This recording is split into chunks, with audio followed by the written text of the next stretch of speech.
Hello my dear students, in this video we will discuss about the lessons what we have learned in the last videos. We will revise the lesson. Our first lesson is a representation of geographical features. Here we learned about the definitions of globes and maps. What is a globe? Globe is a small model of the earth. And what is a map?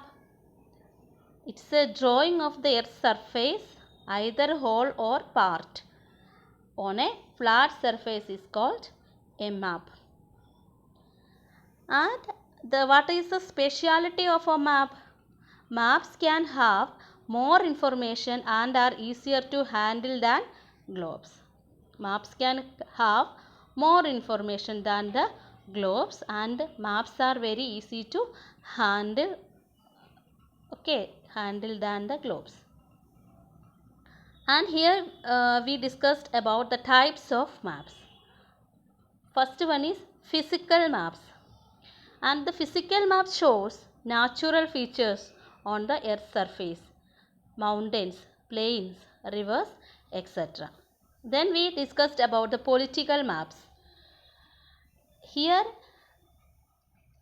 these maps, the political maps shows the boundaries of the countries and the states within the countries. Political map shows boundaries of countries and the state within the countries. And political map shows the location of cities and towns. Next we learned about thematic maps. What is a thematic map? It shows weather conditions, type of soil, types of vegetation, and the distribution of minerals and industries and various other things. A map which is based on a theme. It is called thematic map. What is a thematic map? Thematic maps shows or based on a theme. And what are the three types of maps? Physical maps, political maps, and thematic maps. And here we can see that the difference between maps and globes. The main differences between maps and globes are, first one is map is flat. At the same time the globe is round. And the map show the whole world and or a part of it. But globe always shows the whole world. And the map, it can show more details than the globe. And globes are very difficult to handle. At the same time maps are very easy to handle. And next we learned about important features of maps. First one is scale. What is the scale?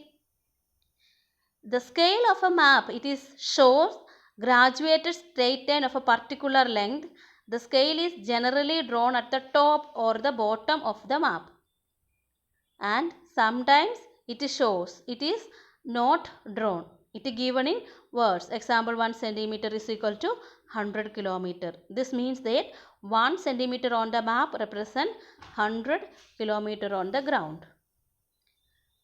And we learned about how we will find the distance. Then we learned about important directions. What are the important directions? Here one picture also added in your book. You can see that directions and intermediate directions also there. North, east, south, west. Northeast, southeast, southwest and northwest. These are the directions and intermediate directions. Then we discussed about the conventional symbols. What is a conventional symbol? Through the conventional symbol we can read the maps easily.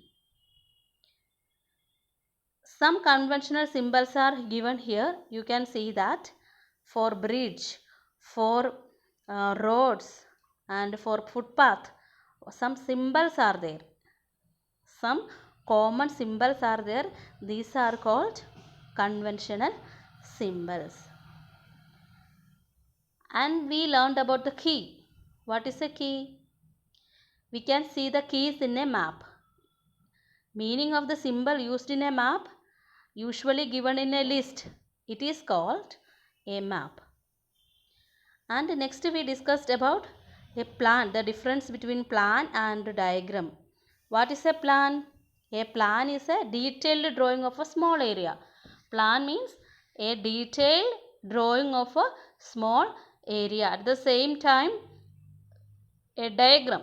A diagram means it shows simple drawing and how something looks or how it is made. Symbol examples are there. The diagram of a mountain. Here we can see the shape and something its look and how it is made. It is called diagram.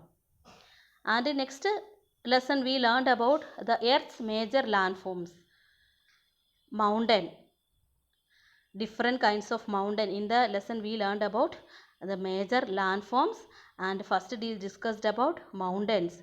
Conical shape of land mass is called mountain, and we discussed about fold mountain, block mountain and volcanic mountains. These are the three important types of mountains, and we discussed about the use of or importance of mountain also. And the next landform is plateau. What is a plateau? It is a large area of fairly level land rising much above the surrounding area is called a plateau. And types of plateau also we learned. And here we discussed about the plains. What are plains? This is the another landform. A flat surface with very gentle slopes are called plains, and types of plains also we learned.